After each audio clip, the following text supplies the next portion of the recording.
What is going on, everybody? I go by Philly Mike, host of the Philly Tall podcast, but we are back with Battle Birds podcast. Couldn't do it last week.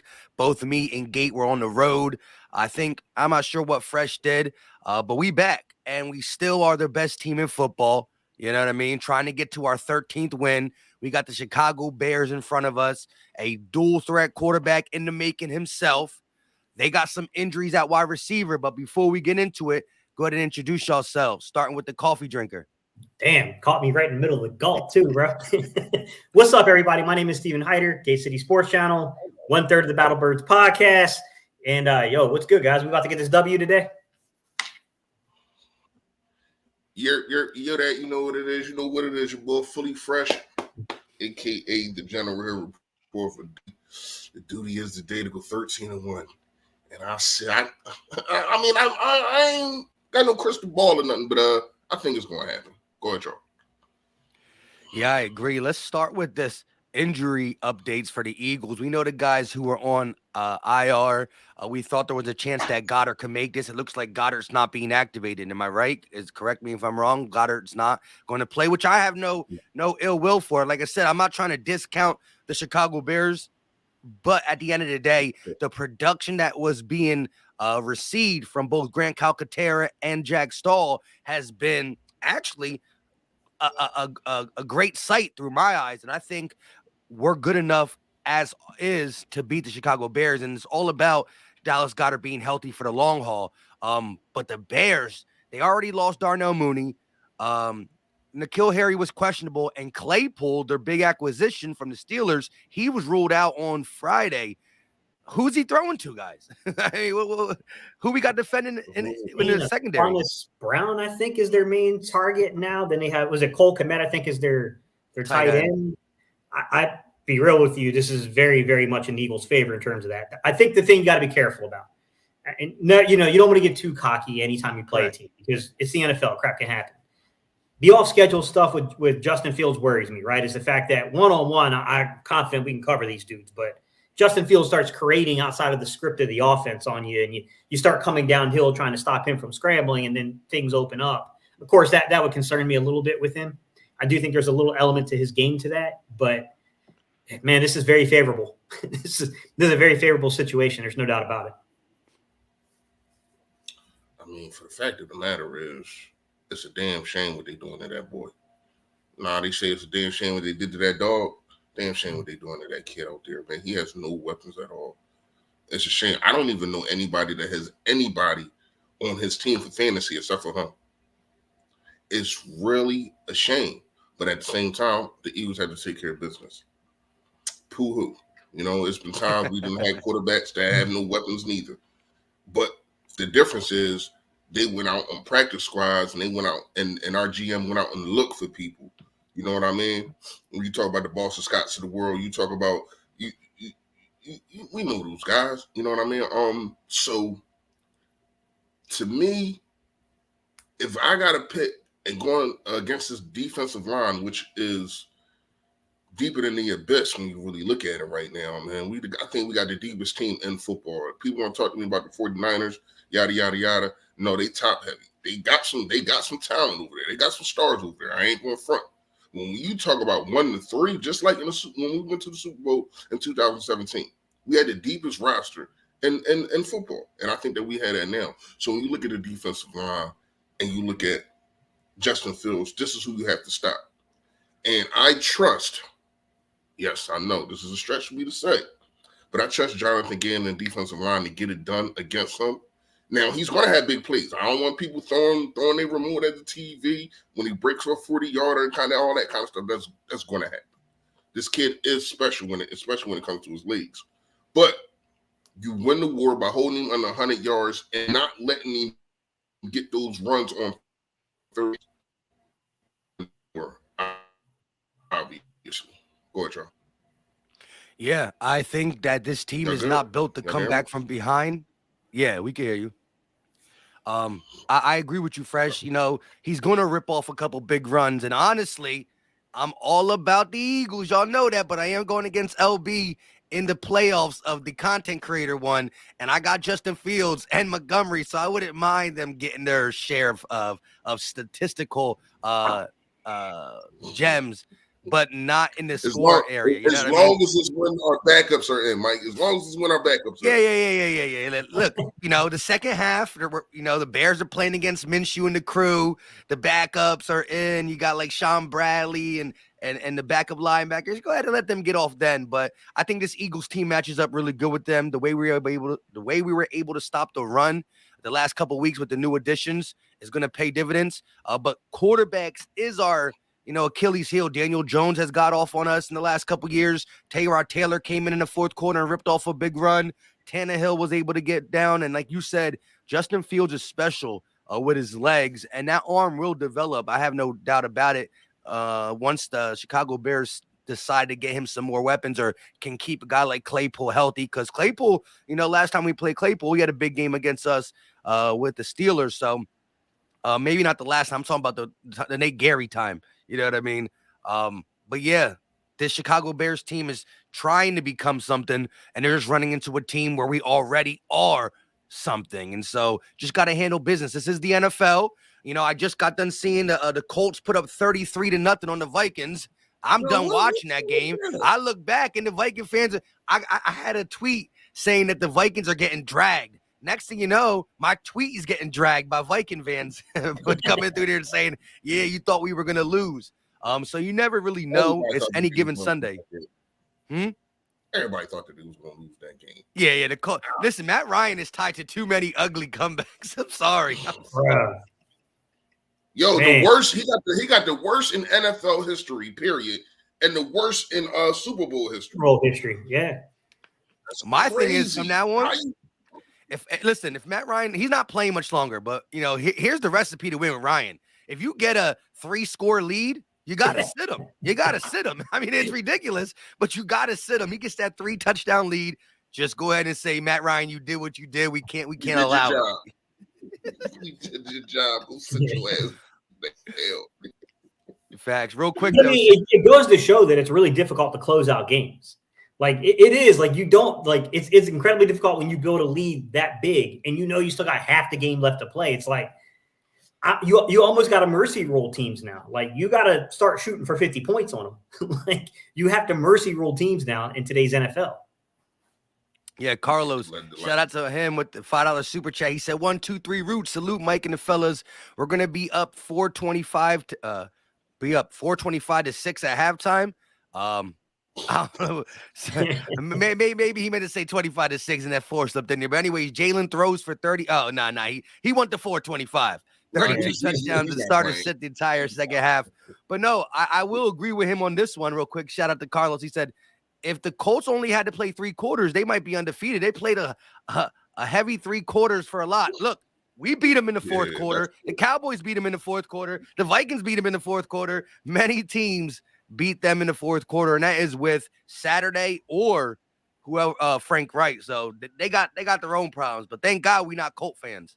I mean, to think about it though, Mike, they beat Kansas City, to give them credit. They did beat Kansas City. They had us down, lost that game to us. They had Dallas. They were right up on Dallas too before Dallas pulled away in the fourth quarter. And then they had a 33-point lead on Minnesota before Minnesota came. Like it's like that team, man. That's tough to go back into the locker room and face that type of situation, man. I'm glad we ain't got that problem. Yes, me too. Yeah, I mean, we had our blunders with the. I remember what was that 2018 with the it was the Titans came back on 17, and then the Panthers came. I think it was back-to-back games. Gave up 17-point leads in the fourth quarter, but nothing like this. That is ridiculous, man. It's a reason why that's the biggest margin in the NFL, because it just doesn't happen. Yeah, you know the crazy thing is, and the crazy thing, and when in today's world, it's different, right? Think about it with social media, talking so much trash in front of millions of people as a fan, right? Like Colts fans who are on Twitter had to be tweeting like, dang, this is a wrap. If only we were this good the rest of the season and blah, blah, blah. Could you imagine? I do the live play-by-plays. Could you imagine me doing a live play-by-play, being up 33-0 at halftime, like relaxing on the stream, talking so much trash to sit there and watching the next 30 minutes of football. The script flipped so much. Like, I couldn't fathom being in that situation. And shout out to Bon M. He said his dad is a Colts fan.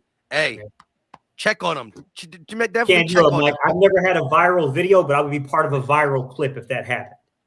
Because I would definitely there would be a viral moment there if I was watching a 33-point comeback. Like I'd be losing it, man. I would.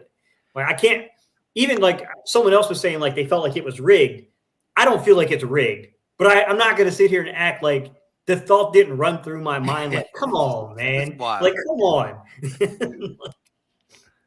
Yeah, and then, I'll go a step farther with the comments that were made by Micah Parsons towards Jalen Hurts.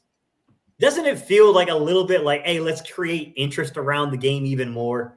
It feels weird to me, like the timing of it. Like, come on, man. I know Micah Parsons can't be that foolish. Like, I get that there's got to be some element to this is like, yo, if we don't get ourselves pumped up for this game, if we don't push all our chips in, this team's going to come into our home stadium, clinch the NFC East, and be crowned MVP in our stadium. So we might want to get up for this game, and I'm about to get your level up for this. But Gates, when you look at it, when you look at it, it's always been like that. And for the most part, it's been on our side. Remember Doug Peterson? He guarantees a win against Dallas. Remember that? Yeah. Remember Nick Sirianni last year? He wore the Dallas Week shirt. Didn't even know what Dallas Week was about. It was always something. And to tell you the truth, when we did those kind of things, we took an L. We took an L both times. So now the tables have turned. Do you think it's planned? Do you think these things are planned out? Do you think that the NFL goes in with probably not from the NFL, but I don't know. I don't know, but it is, to me, it's stupidity. Especially when you got a team like us that's just like it's so hard for a defensive coordinator to prepare for a team like us, and then you throw that on top of it. Like, what are you thinking? And this game is Christmas Eve. It's Christmas Eve. Everybody's eyes are on that game. Everybody's eyes are on that game. On the game anyway, though. Like, no matter what. Yeah, but I mean, come on, man. This kicked it up. A whole hell of a lot of notches.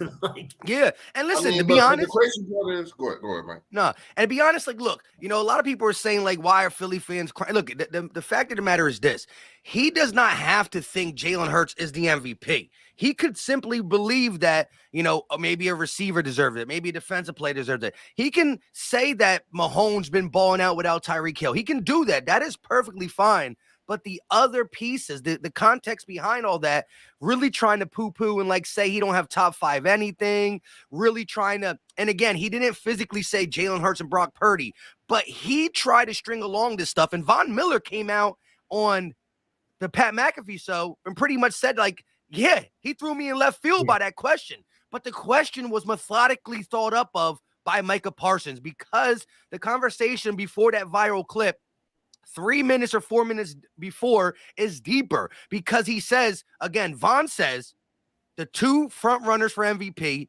is Hurts and Mahomes. Michael rolls his eyes big time. That's just right there, shows without words. Then he decides to say, it's going to be hard for me to comment on this because I play him in 2 weeks. But then he starts saying that Jalen Hurts is not top 5 in any quarterback stat. Incorrect. That was wild. That was wild, bro. And then he followed it up by saying, I know the game. And I was like, come on, man. I know you know the game because you're a professional at it, but you ain't put no time into that what you said. Like right now, if you ask me what Dak Prescott's stats are, I might not be able to tell you, but I won't simply say that he's not doing anything right if I'm not 100% sure. So he said he's not top 5 in any category, which is incredibly wrong. He said that the Eagles defense deserves the MVP. He could have just said that the Eagles defense has helped out Hurts. And then he gets into saying, I got to call a spade, this, that, and the third. And here's the thing. He started talking about the Niners roster with Kittle and McCaffrey and the O-line and Trent Williams. And then he asked him. So he asked Von first. Hey, Von, Brock Purdy, is he the MVP or is he playing good because that team is so good? Vaughn says for Purdy, it's the team. When he Bro, said it's the team, Mike, let's just let this sit in though. Okay. Tom Brady won his first MVP in what year? 2007. He was a 3-time Super Bowl by the time he won an MVP. And who was on that team? it was Randy that. Moss. Yeah. Randy Moss. Like, come on, man. He didn't win the MVP until Randy Moss got there. Peyton Manning. Peyton Manning didn't have Reggie Wayne. Peyton Manning didn't. Yeah. Like, come on, man. They were stacked. Stacked teams are always, listen, every MVP has a stacked team. But the last thing I want to say is this, though. So Michael Parsons. Harrison and Wayne. Like, come on, man. Michael Parsons strategically said, okay, Vaughn, so you just said that the team is why Purdy's playing good for the Niners. And that's when the clip starts. So let's talk about the Eagles. Is it Jalen Hurts or the team? But he set Vaughn up by saying, is it Purdy or the team? Vaughn's like, it's the team. Okay, is it Jalen Hurts or the team? And then Vaughn's like, oh, snap, you really going to do that? I just called him the MVP alongside of Mahomes, and then that's when all that trickle-down effect and the viral piece and all that. So on that topic, can you see a situation like there was in 2003 where Steve McNair, which, by the way, Derek Mason had a 1,300-yard receiving season that season. Let's call a spade here. You know, could you see that situation where you had Peyton Manning and you had Steve McNair splitting the award? Could you see that happening this year between Mahomes and Hurts? I don't think we'll ever have a split anymore. I think that's too controversial nowadays. Like, it's the ultimate cop out, though, right? Yeah, yeah. I'd be upset. I'd rather just lose than split. Like, because when you split or something, that's going to be remembered. Like you don't forget that. And so I'd rather just take one on the chin and lose than split. But like I said, 2 weeks ago, I think it was 1A, 1B with Pat Mahomes and Jalen Hurts. I just thought that Jalen Hurts in the last couple of weeks stepped up in front of him. But before Fresh goes real quick, Mr. Ronnie P with the $5 super chat. Don't think that was rigged, but definitely saw some fishy play calling up 14 with 5 minutes left, and you pass on first and second. Israel said, embrace the tank. Yeah, you do got to think of GMs saying, bro, we need a better draft pick. We need a better draft pick. So, I don't think coaches and players necessarily want to lose because they get the blame for it. It goes on Matt Ryan's record again. It goes on Jeff Saturday's record. But front offices want to tank. Players don't, but front offices do at times. You saying how Roseman tanked in 2020? I don't know nothing. I don't know nothing. Of course he did. Yeah. Go ahead, Fresh. What is your take on the just the backlash of this whole week? I mean, well, first I'm gonna comment on Jalen Hurts being the MVP, and when you look at the NFL quarterback statistics that he's number one in, and number two, just top five, and it's a lot. You know what I mean?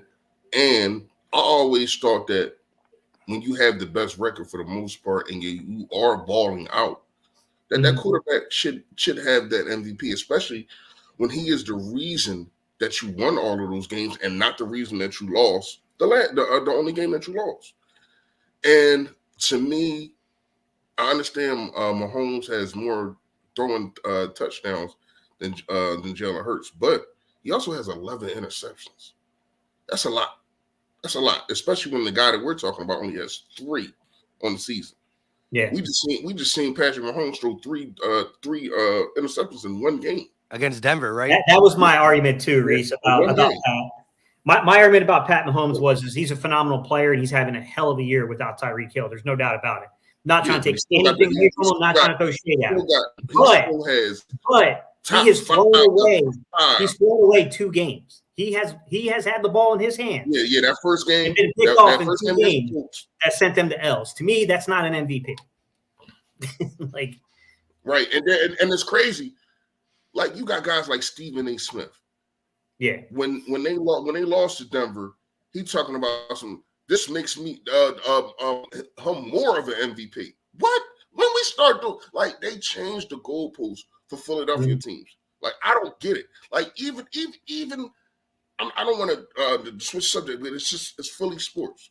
Even with Embiid is putting up 50s, 40s, 30s, 36s. And he's Talk not about it. He's not Talk even about it. Nobody's talking about him for MVP. He's leading He's the not, league. he's not even in the mention. Not in nobody's sight.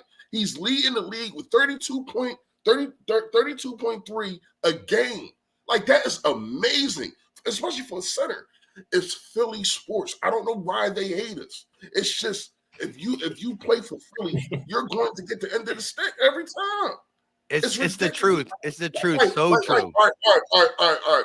If y'all don't think this is true, everybody in the chat, or y'all too, I think y'all believe me, obviously. Mm-hmm. But think about this. If Dallas had our record, they already get the number one spots every single Monday, Tuesday, Thursday.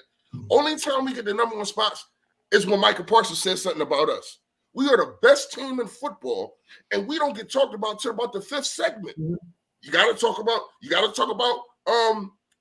Dallas. You got to talk about Tom Brady bum ass. You got to talk about all these other teams before you get to us, and we are the best team in football. And to me, it's not close anymore. At first, I looked at the Colts. I looked at you look at Buffalo. They had a showdown with Miami. I don't even know who won. I fell asleep. I ain't gonna lie. Buffalo, game-winning drive for Allen.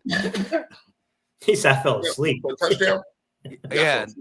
It got boring, but the game was boring. I'm not gonna lie to you.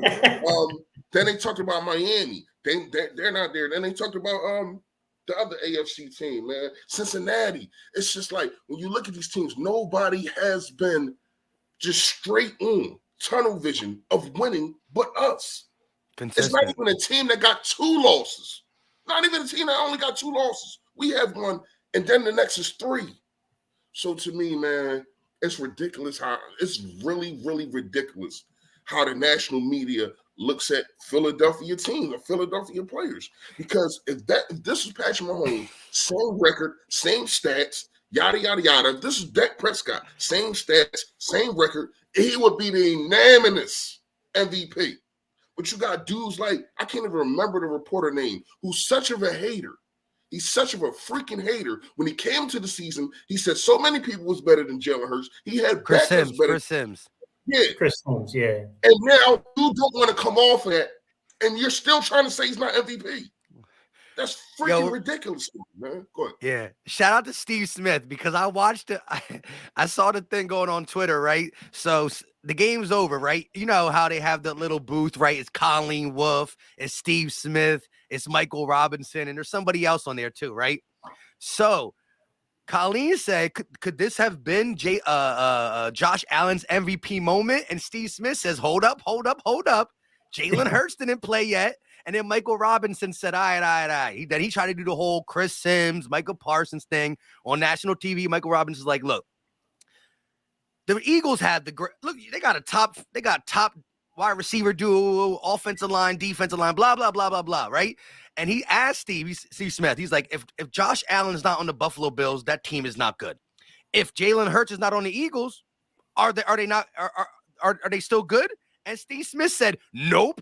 But you should have seen Michael Robinson's face, and he tried to explain a bunch of stuff. And Steve Smith's like, look, no matter how good your team is, if your quarterback is playing like a first grader, he's going to get first grade production. Jalen Hurts is a grown man, and he just started going off. And shout out to Steve Smith.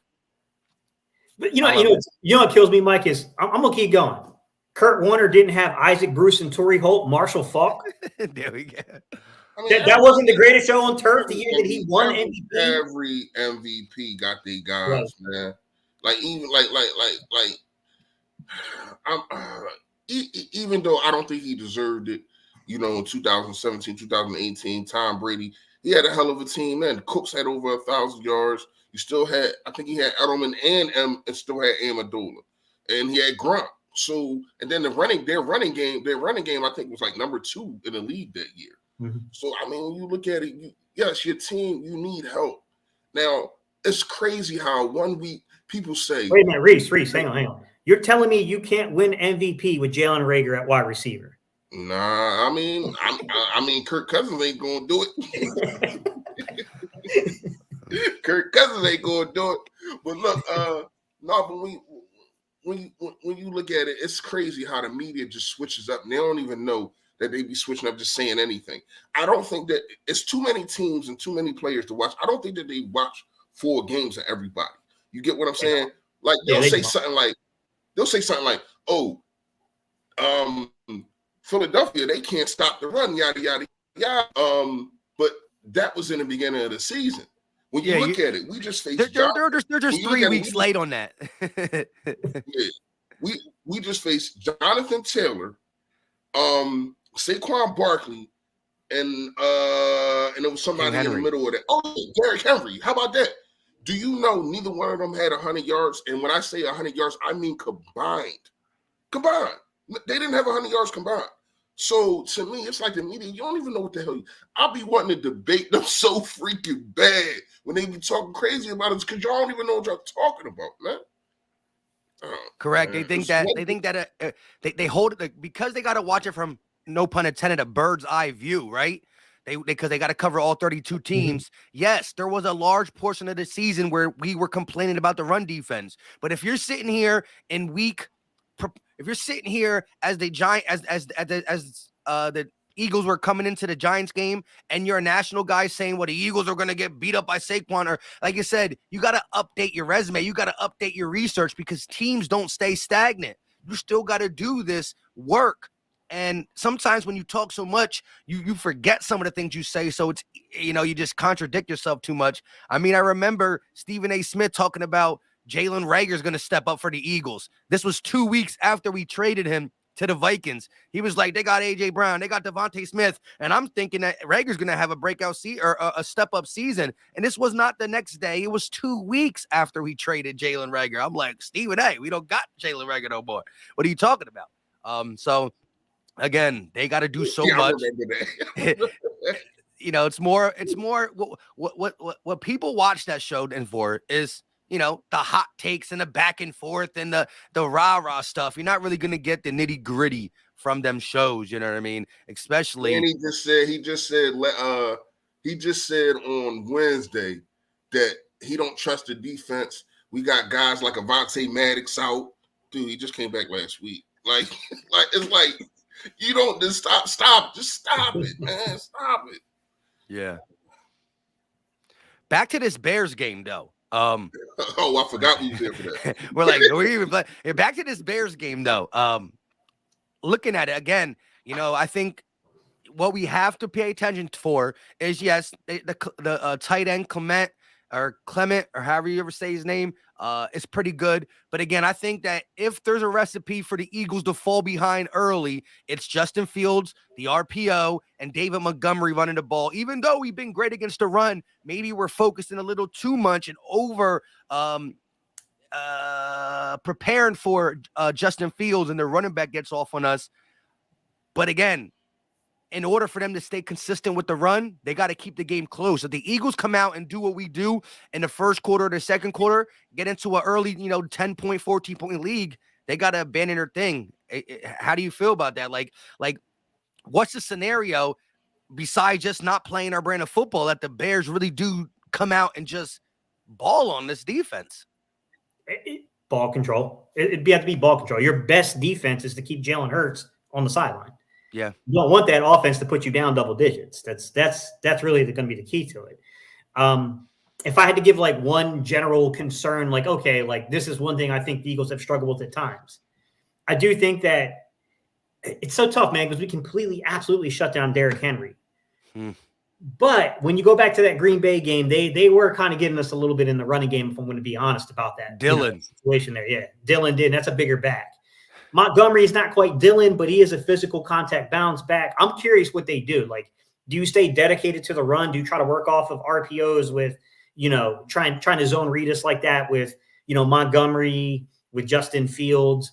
You don't really have anything at receiver to really scare us. I just got a feeling the Eagles are going to play 8 guys in the box today.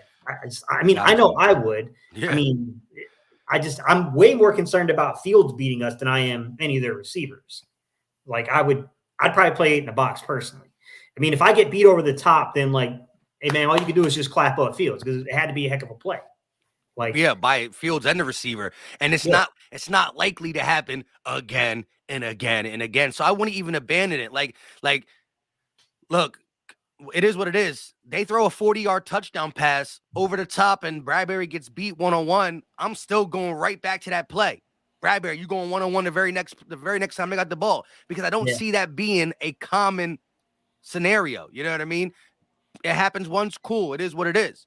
But shout out to Jamel Richardson with the $2 super chat, and he's speaking facts. Jalen Hurts, clear as the sky MVP. I'm with you on that. Hey, you know how it goes, bro. Jalen, the system hurts, don't it? Yeah. Love it. Jalen, the system hurts. Don't it? Don't it? Exactly. You got to spike the ball on him. Yeah, that's funny. That system thing is funny to me because it don't apply to nobody else. Like when Tom Brady first came into the game, he was a game manager. We're not going to sit here. When he won his first 2 Super Bowls, he was a game manager. It's nothing hating defense, about right? That was a pretty damn good defense behind him, by the way. Pretty good running game. Yeah. What? Like, come on. When they beat us, man, they had a hell of a defense. Like, they made McNabb look. I mean, they made him throw up. Like, he about to throw up. Yo, you couldn't have called that segment better. You're like, he's about to throw. I know. Hey, listen, man, I've been under the weather, man. I was in the hospital for a week actually. Oh wow. And the crazy part is I went in there because I messed up my foot. I came out with the flu, like with the flu and high high blood pressure. I'm like, how do I get worse going to that hospital? Like, I don't know. But anyway, I mean, so when we look at it, I mean, I know it's not really a lot to talk about with the Bears, but to me, you still got to make sure that if you're the Philadelphia Eagles, you take care of business. And I'm not scared of that because of the fact of our leader, our quarterback. He just wants to take care of business. And I know he cannot wait for this game to get over so he can play dollars. He says it all the time. He keep receipts. He got mental notes in his head on what people been talking. And he's here to shut everybody up. And he's been doing everything right. I mean, literally everything. He's even taking the right sacks. It's like, all right, 3rd and 12. A guy's coming. I ain't even gonna take off. I'm gonna eat this one. I'm gonna bite this one. I know, and I trust that my defense is gonna get me back on the field. And I mean, the kid's mindset and what he's saying, and yes, the talent does help. But the leap that he took, Mike, I'm not gonna lie to you. I had us going like 14 and 3 or something like that. When I finally did the score, I just didn't think that these teams would be able to do anything with us. And it turns out you might have an accurate prediction. I mean, I could, but I don't see Dallas beating. I know a lot of people. I do not think. No, I don't think the other 2 losses would come from Dallas. I think they would come opposite Dallas when we're just sitting everybody. Yeah, but can you sit how many people? You think we'll sit everybody for 2 weeks? And I don't think they'll sit them for the entirety of the game, but I don't think they're going to play them the whole game. Yeah, I mean, that's a lot. Yeah, I don't think you can rest guys like that long. But they did it. But to be fair, they did it in 2017, didn't they? I think they did it in 2004 too. They just rested the last game, the Dallas game. That was it. I don't know. I mean, I don't know what to do there. Do you risk injury when there's really nothing more to gain from it? You already locked up first round. You're not really chasing an undefeated season. You know what I mean? Like, I don't know where you come off on that one. Like, to me, I put my guys in there. I treat it like preseason. I put my guys in there. I get them warmed up. I make sure they're executing. I need you in there. Don't play the whole game. Yeah, don't play the whole game. I need you in there. Yeah. But like I was saying, go ahead with the super chat, Mike. I'll finish when you're done. Nah, but this is actually interesting. I want to get all y'all takes on this. So Prince Neo 22 with the $2 super chat. He said, "Would you sign Tony Pollard over Miles in free agency?" Both being free agents. I'm not signing another Dallas Cowboy straight again. I'm sorry. I mean, think about it. Every time they come over here, they are trash, especially on quarterback. Last time we did that was DeMarco Murray. Remember him? Well, no, Scandrick too. He was straight trash. Scandrick. No, I'm at running. I'm at running back. Oh, I'm running at running back. back. Just Yeah. running back. Yeah. Yeah, I'm good. I'm good. I mean, here's the thing: is I don't think it's going to get to that point. I got a feeling Dallas is far more likely to walk away from Zeke than they are Tony Pollard. Personally, I think that's what they would end up doing. Miles is a tough one, though, man. I get the general consensus of what you're saying here, Prince Neo. Which, by the way, shout out Prince Neo. He's like one of my first subs I ever had on YouTube. But I'll say this, man, is that I don't know what Miles Sanders' contract looks like, but it's starting to feel like something that might become a necessity to try to get worked out. And that's the tough thing is like I just don't know how to rate it because we're only talking about – here's the crazy thing. I can't even say we're talking about 1 year of production, right? Because he was there. He just didn't have the health to achieve what he achieved this year. If he had been healthy pretty much last year or the year prior and played every game, he was likely crossing 1,000 yards just giving his rushing numbers, what he was averaging per attempt.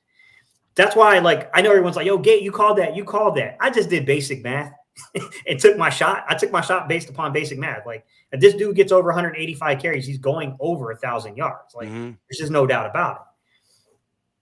I don't know, Mike. I mean, I would like to have him back just because I do feel like there is something special between Miles Sanders and Jalen. I think those two together are incredibly difficult inside of that zone read. I think those two guys are incredibly difficult to defend in that. But everything has a price. Correct. Everything has a price. I'm for it until I hear a certain number. Then I'm like, whew. I mean, Hunt. There's some other dudes. I mean, there's going to be a lot of free agent running backs, and my take on this is this. I'm not going to – listen, if Miles Sanders walks, it's because this is the amount of money we're going to pay and we're not going over it. So if Tony Pollard – my thing is this. If you're telling me they both will take this much money, I'm taking Miles over Pollard. Yes, Pollard runs tough. Now, again, if you're saying Pollard will take a cheaper payment than Miles, then that factors into who else in free agency can we get. But if you're telling me they're both the same dollar, I'm taking Miles. Again, Gate was right. Anytime, it's always been two words, health and opportunities. And he said it, he's gotten it, and it's paid off. Real quick, Dank Burrito with the $5 super chat. Kurt Warner said he was called a system guy too. He also said he sit Micah down and asked what throws from Jalen are because of the system. Exactly. The actual throw that the ball that leaves his hand is not leaving any better because of what Kelsey did or because of the route ran. Well, I mean, if a guy's wide open, a guy's wide open or a guy's got him on his hip, the ball placement is the ball placement. You know what I mean? Yeah. And Jalen Hurts' rookie season, the problem with Jalen Hurts is he wasn't a system guy. He was playing outside the structure of the offense. He was playing off schedule. So now that he's playing on schedule within the structure of the offense, now he's being backhanded complimented as being just a system guy. And it's like, well, come stop the system. Come stop the system then. Because and that's the biggest thing, right? Because this is how Chris Sims worded it real quick. Chris Sims worded it like this. Jalen Hurts couldn't even play Nick Sirianni's system, so they had to implement a system that Nick Sirianni never did. I said, okay, how do you even hear that as an insult? For the simple fact that you're saying that a coach who never did this system is running it because of Jalen Hurts, and it's the best system in the NFL, most points per game, top 5 in yards per game, this, that, and the third. So the coach didn't know how to run the system. He's doing it for Jalen, and it's the most successful system in 2022. Like, I don't even understand that. You're saying he's limited, that he can only run system. Well, guess what? Until you can stop the system, there's no need to try to play West Coast or vertical or this, that, and the third. We gonna run the Jalen system. I was so tempted to launch a merch line. I was so tempted to do this upcoming week. I was about to create a merch line where I was going to make a blue T-shirt that said Aikman is a system quarterback. I was so tempted to do it just to troll. I was so tempted to do it, bro, just to troll. But then I was like, I'm not going to do that to my boy Jay Tuck because we going live together next weekend. Yeah, that'd be funny. I ain't going to do it. I ain't going to do it. But I felt like doing it just to troll. Hey, I ain't mad. Jung Money with the $2 super chat. We'll let Fresh go first. Scale 1 to 10. Do we have on a dynasty potential? Scale from 1 to 10. Fresh, what is your take? Where are you ranking a potential Eagles dynasty from 1 to 10? You got to at least win one Super Bowl to ask that question. I'm sorry. I love the question. I get it. But I don't know what this team is going to look like. We got to understand we got so many 1-year contracts. It's like 2017 kind of like, and everything is meshing, everything is coming together. If you would have asked me that question in 2016, 2017, 2018, I'd have probably told you, yeah, look at what the hell we got going on here. But then I got to look at the business aspect of things. I got to look at our GM, Howie Roseman, who is always trying to save a dollar. You know what I mean? So he's trying to figure it out on bringing new players in and saying it ain't the players, it's us and who we put there and yada yada yada. As long as his offensive line and defensive line is stacked, we should be good. That's how their mindset is. Now they have been better at bringing in talent. You see what they just did with draft. Even though you draft the Rhaegar, you double down in the first round and you draft Devontae Smith. You get AJ Brown. I don't know what the hell the Titans was thinking, but thank you. So sorry, GM, for the Titans, you got fired. To me, I don't even think that if it's not a home deal, Howie Roseman is not even going to sneeze at a contract of Miles Sanders. He's not giving Miles Sanders top 5 running back money. Period. That's not happening. I love what Miles Sanders has been doing, but let's keep it fair. Let's keep it tall like City Hall. This has been 1 year out of his contract that he's been performing like this. Now, his rookie year, he was a shit too. But like this, it's been 1 year. So Howie Roseman got to take all of that into consideration when you look at it. Not just year, but also the 2 before that also. So, and to me, that's fair. That's fair. I can't just give you money off of 1 year. And I seen what you did 2 years before that. I seen how many times you put the ball on the ground 2 years before that. So, I mean, I don't know, man. I don't know. I look at it differently when talking about a dynasty.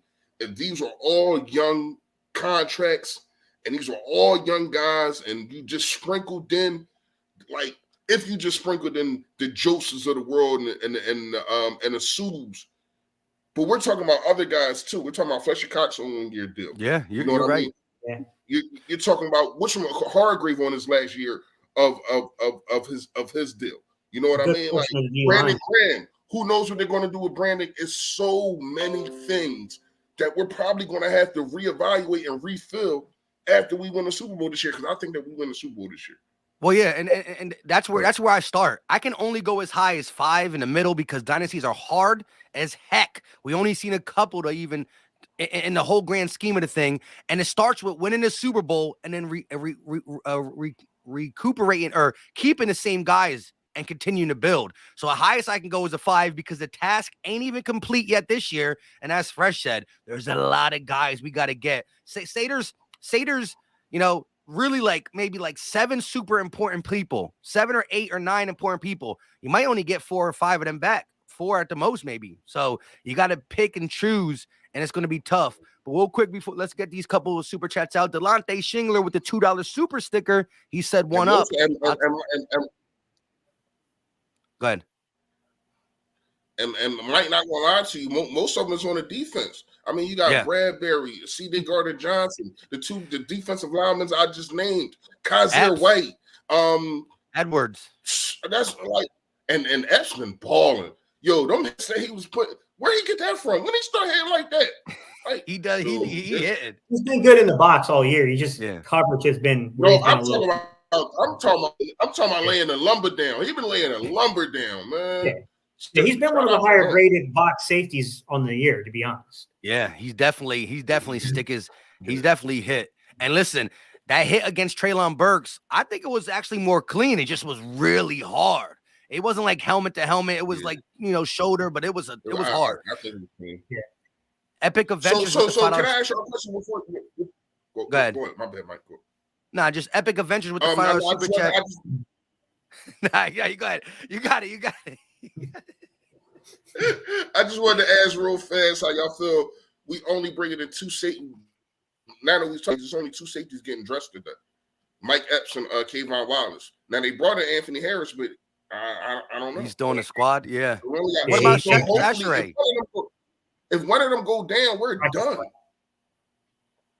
Josiah Scott's gonna play I'm safety. pretty sure Josiah Scott's going to play over the top as a coverage Yeah. safety, to be honest. He did a little bit against the Giants. Yeah. He was playing safety a little bit. Yeah, I'm trying to think, do we have anyone outside of Josiah Scott that has any experience doing it, though? And I don't know that we do. Avante. Yeah, but I mean, you're not going to move your starter. You're not gonna mix that up. I don't know, man. Yeah, I mean, probably going to play a lot of Dean. actually, Kaiser White's been a box safety before. I just get it. Kaiser White was a box safety. He was a rover. Yeah. He played the rover of the star role at West Virginia. Obviously, that's not going to be a true safety in the NFL sense, but you could do some things out of 3 linebacker set. That could be Nakobe Dean might be getting some shake because they might need to do some interesting things with Kaiser White off of that. That is a possibility. And it's tough. But Epic Adventures with the $5 super chat is Jalen Hurts not the most improved player in the NFL? Haters will hate. Hurts is definitely the MVP. Shout out to all my Eagle fans and Eagle Nation. Epic Adventures. Hey, listen, someone can literally win both awards as the most improved player and the best player in the NFL. And listen, I'm ready for something to be like that has never been done for sure. And he got a value point on both of them. Shout out to Dennis Smith, a Cowboy fan. He said, Mike, love your channel. I'm a Cowboys fan, but the rivalry aside, the Eagles are scary, and you have my respect. Hey, shout out to you, Dennis. And look, we're going to have a long week of back and forth. We'll have some Cowboy people on the channel. We'll do as many round tables as we can. It should be very interesting. I think there's one more super chat. Shout out to Slick Bundles with the $5 super chat. Matt Stafford was praised after he finally got a good team and won. Now with Jalen, it's the system. Shaking my head, make it make sense. Love you guys. Agreed, right? Puts up stats, no wins, gets a Super Bowl roster, wins the Super Bowl. Oh, he's definitely in the top 7, top 8 now, and he's a really good player. Again, Slick Bundles, great point. And Gates been dropping them all stream. Because Matthew Stafford wasn't throwing to Calvin Johnson. Exactly, right? But every MVP has had a great supporting cast. They always have, listen, the greatest show on turf. Peyton Manning was throwing to 2 Hall of Famers. Tom Brady, perfect thing. Tom Brady was a Super Bowl winner, but not worthy of the MVP for multiple years until he got Randy Moss, a top 3 wide receiver in the game, period. With Bill Belichick and this, that, and the third, and he won the MVP. And let's not forget the last 2 MVPs went to who that lost who? That'll be Aaron Rodgers that lost to me the best wide receiver in the game and Devontae Adams. And then what happened? No, he's not even in the MVP, like not at all. Yeah, not at all. All right, so listen, we got 511 people watching. Shout out to Eagle Nation. We are live on 3 channels, the Philly Talk Podcast, Gate City Sports Channel, and Philly Freshest Channel. Make sure you hit that like button wherever you're watching it. Make sure you also check out everybody else on the panel. We all drop Eagles content different times of the day, different topics, sometimes the same, but we cover the Eagles. We do this every week before the game, except for last week. A little busyness came through, but this is what we do. Show love to all the Eagle content creators on here. The names are right there to the side of us. But it's about that time to do our, score predictions, offense and defensive player of the game versus the Bears. If you don't mind, I want to go first because I might have to get up out of here a little quicker. I'm gonna let y'all rock the stream out without me, and I'll be listening because I gotta make one run before the game, and I can always end it when y'all done through the StreamYard phone thing. And I'll be listening to y'all backstage because I don't want to crash. That being said, and I don't get to go first often because y'all be stealing my guys. Defensively, I think that they're going to try to run on us, so I want to go defensive line. I don't think there's going to be multiple opportunities for a pick. Actually, no, I'm not going to go defensive line. I'm going to go linebacker. I got TJ Edwards continuing to be the first one to the ball and stopping the run. I think he's going to be important, not just to stop David Montgomery, but to be a spy and be on lookout for Justin Fields. I like to see him shoot some gaps and make some big-time tackles. So I got TJ Edwards on the defensive side. And on the offensive side, we didn't really talk about this, but the Bears, as much as they give up 4.8 yards to carry on the ground, they allow receivers to get their quarterback over 100 rating each time they target them. So I'm playing against LB. He got AJ Brown. I'm gonna need Devontae Smith to go off. He doesn't like the cold. I saw my man have the biggest hoodie I ever seen in my life that stretched over his helmet. But it's Devontae Smith's game on the offensive side, and it's also because I don't want LB to beat me. And he got AJ Brown. I can't let him go off. So I got that, and I got the Eagles dropping 31-17. That's my score prediction. All right, Mike, one more time. Offensive, defensive player, so I can keep track. TJ Edwards defense, Devontae Smith offense. Got you. All right, Reese, you want to go second since I went first last time? Yeah, I go second. I want to go with a linebacker so bad in this one. I wanted to go Kaiser White, but Mike took a linebacker. I was thinking Kaiser White too, but I went TJ Edwards. So, I just wanted to say that real quick. I was thinking Kaiser White too.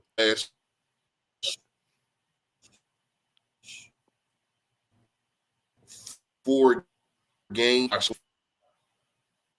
Y'all can hear me? You're breaking in and out, but I can hear you. We good?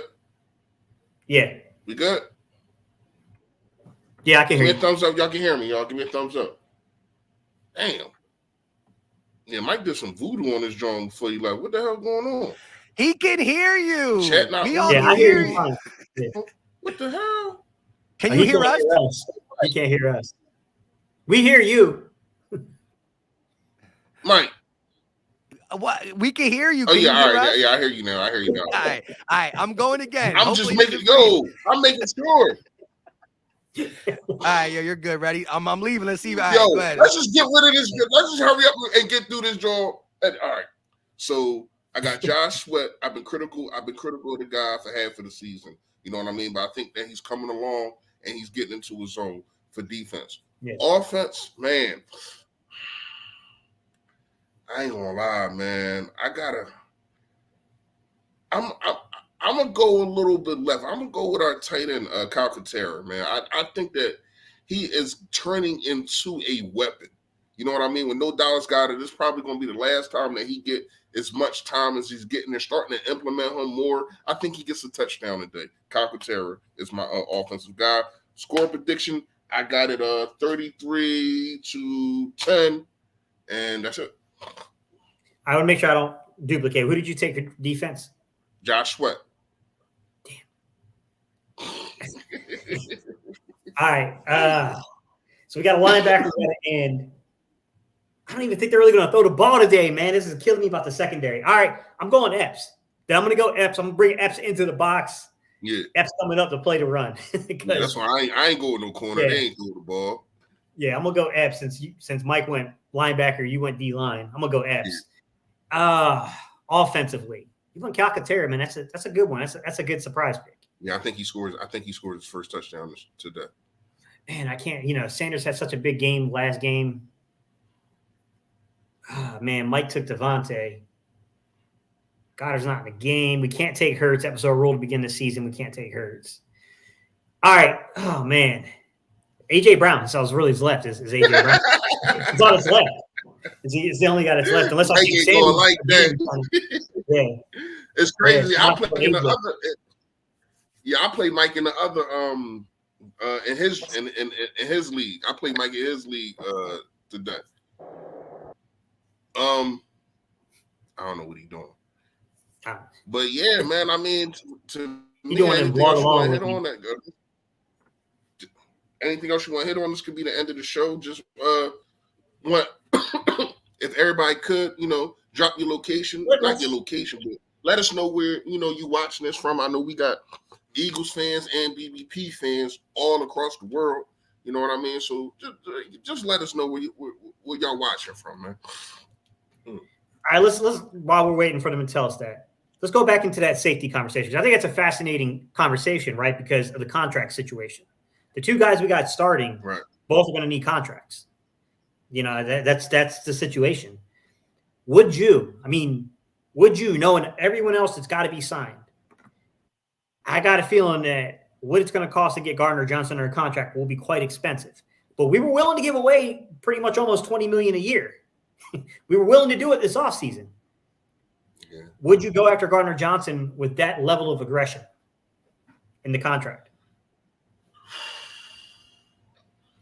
I don't know. I don't know. The first thing I'm looking at is I know Hurts. See, what's killing me is that Hurts can't sign until what is it? March or something. Mm-hmm. He can't. He is the rules of it is he Until can't the sign league until calendar March. year starts, basically. That doesn't mean that they can't negotiate anything and just not put it on paper. So to me, that's the first thing that I'm trying to do is lock up the quarterback. You know what I mean? And then everything else falls in line. 20 million. And at least Jalen's contract, theoretically, Jalen's contract should really hurt you in 23. 24 is when you kick in.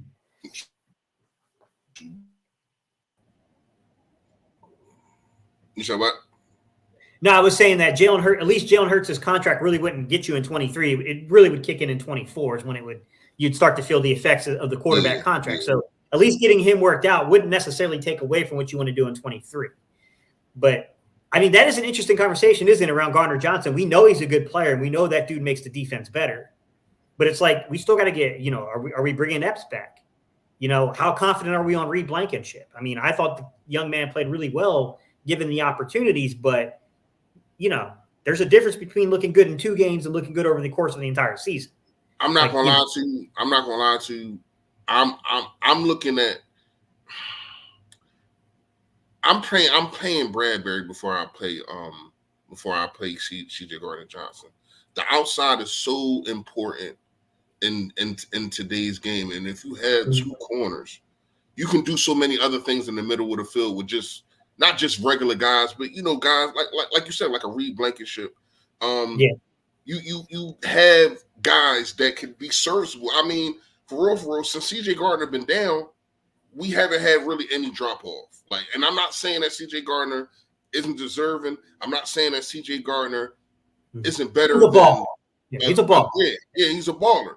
But he also has, and I said this about 3 games ago on our pregame, he has been a product of being in the right spot at the right time. A lot of his interceptions has been tips. Yeah, but to be fair, some of that is his anticipation and eye work. Right. It is. Yeah. But what I'm saying is, it's not like other guys can't do that. To me, what Bradbury does is so much more important. He's one-on-one with the guy and locks him down. You get what I'm saying? So if you have 2 lockdown corners, it's so better for your defense, especially your defensive line, because they can go eat. When he looks at one receiver, he looks at the second receiver. Oh, they lock down. A third read. I sweat Hargrave or whatever kind of guys is right there. You know what I mean? So to me, if I'm trying to sign anybody, it got to be Bradbury first. Does Bradbury's age concern you, though? Because we're talking about a physical corner who is over 30, and when those legs give out, it tends to be a very drastic drop-off once that happens. I could see both sides of that argument, right? One side being that because he's a physical guy, it's more about technique than foot speed with him. But, maybe that concerns a little bit more with Slade than it is actually with a guy like Bradbury. But at the same time, how it is, man, at corner, bro. Once them legs are gone and it's not the same, it's a drastic downhill progression from that point. Yeah, I mean, age always scares you. You know what I mean? And I wouldn't lock him up to nothing really long term, not no 4-year. I'd probably give him a 3-year deal. And I know how he works. He pushes a lot of the money, especially if he's working out other deals, start pushing stuff to the back and yada, yada, yada, however he does it. But yes, Journey, I do have a channel. All you got to do is put in Philly Fresh. You put him up there, you're going to see this pretty face right here. All right. Back to what I was saying. So when you look at the situation of Bradbury, it's just like I trust him more. You know what I mean? And I think he's going to have to he's going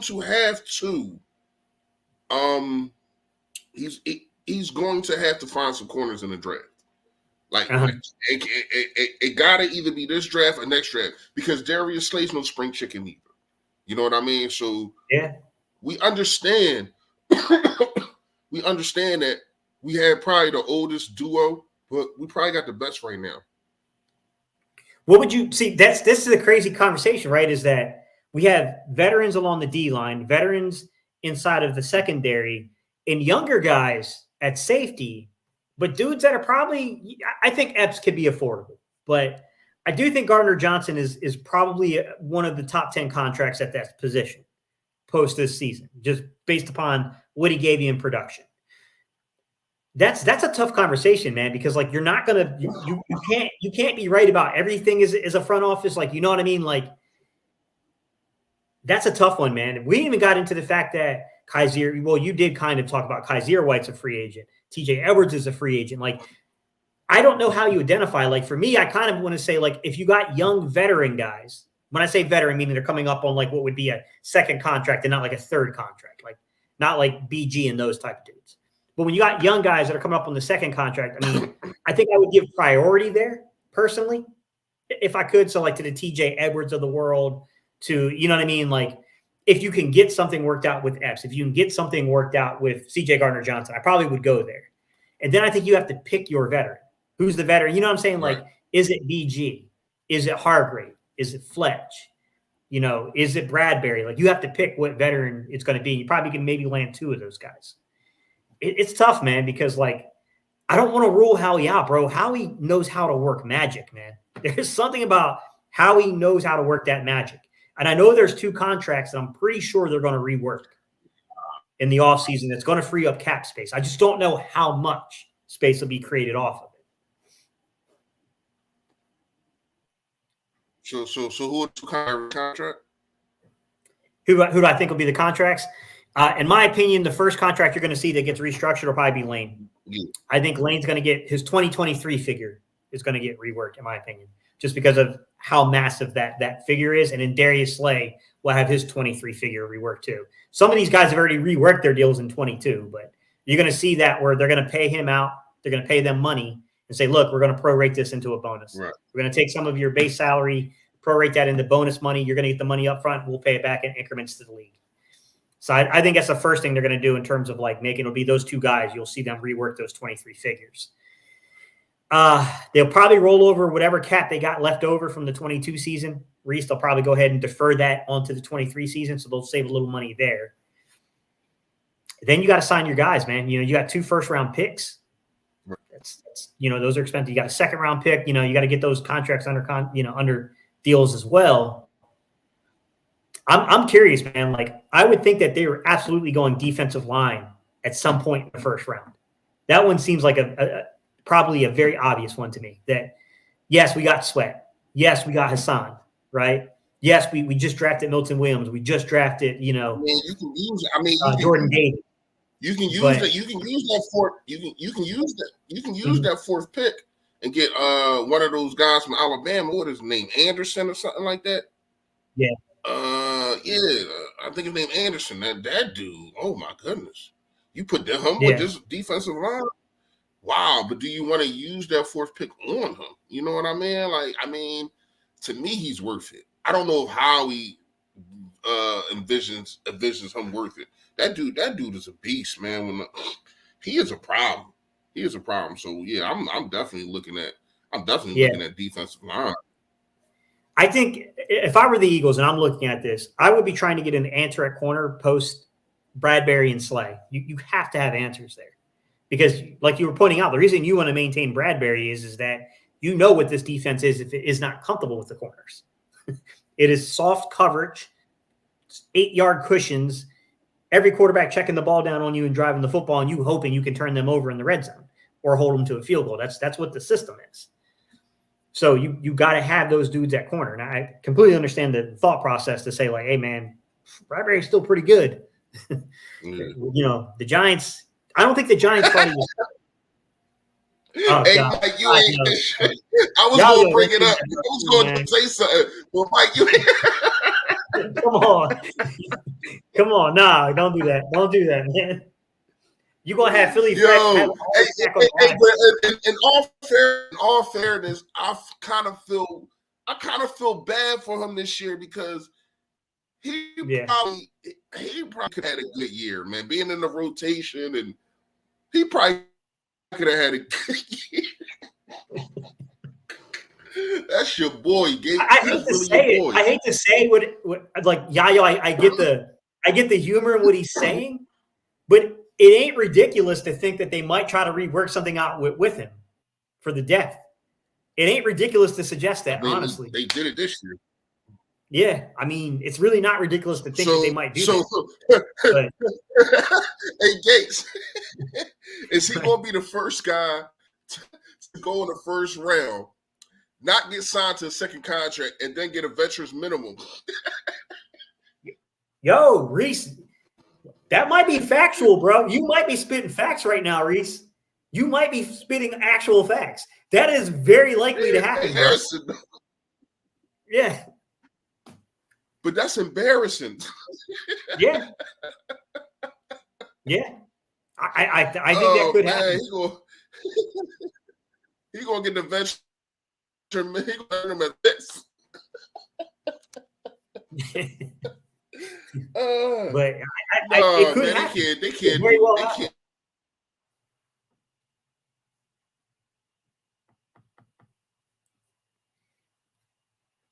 I think Reese froze up, guys.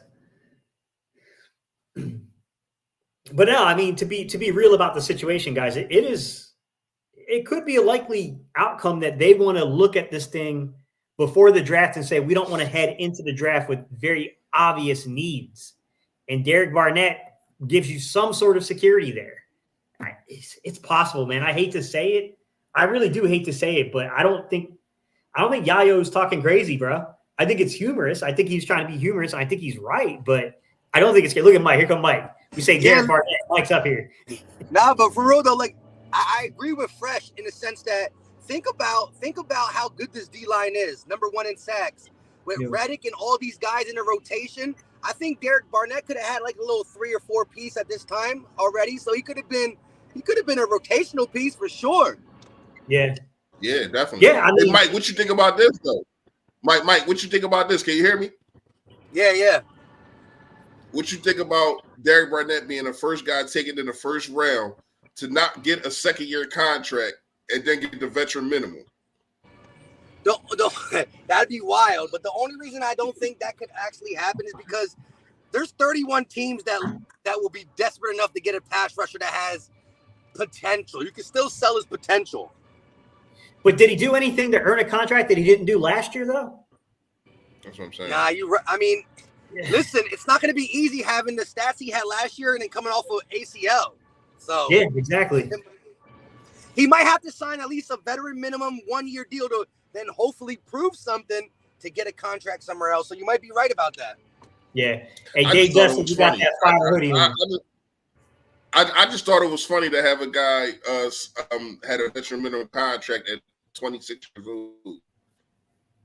It's very likely to happen, Reese. Like I know, like it's funny, but like you might be on to something. You might really be on to something. That's like that is potentially like something that could happen. Yep. I mean, if he signed with the Eagles, I think that's what Hobby would do. I mean, Hobby all about saving money. If it's a way to save money, I don't know, but I do got to get out of here. Got to set up for the game. Shit. Man, I ain't even know 12:40. Listen, man, come through halftime. Philly Fresh is the channel. We're gonna talk live. Hopefully we be up by 20 or something like that. So we'll have a good live, a good talk. You know, we don't like to do things like that. Come through, come holler at your boy, man. And also, I don't know if we're doing post game. I got to talk to the guys, but if we are, just make sure y'all got notification on. I know my guy Gate City, he puts up a lot of content, man, cerebral stuff. So make sure y'all got your notifications on the button and the subscribe button if you have not done that on all 3 channels. Appreciate y'all, man. Hey, y'all, we appreciate y'all so much. Mike, Sign us out, bro. Hit the button.